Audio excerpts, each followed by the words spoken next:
পিটাই শেষ করে লাম। বাবা বাবা দাঁড়া দাঁড়া, কি এদিকে আসো।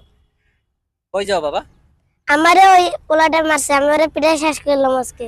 বাবা, একজন যদি আর একজনকে মারে, তুমি যদি এরকম তাই তাকে যাই আবার উল্টো প্রতিশোধ নেওয়ার জন্য মারামারি করো, তাহলে দেশ থেকে কখনো মারামারি বন্ধ হবে না, রক্তপাত বন্ধ হবে না। ইসলামিক নিয়ম অনুযায়ী একজন মারলে আর একজনকে যাইয়া মারার নিয়ম নাই। তুমি যাইয়া বড় যে আছে তার কাছে বিচার দিবা, বিচার দেওয়ার পর সে যে বিচার করবে ওই বিচারটাই তোমাকে মেনে নিতে হবে।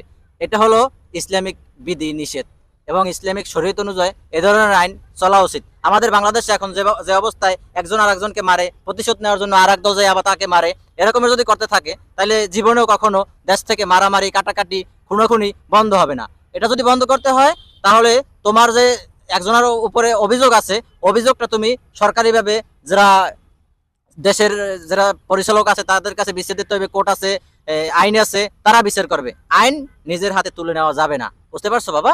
কখনো এরকমের করবা না, ঠিক আছে?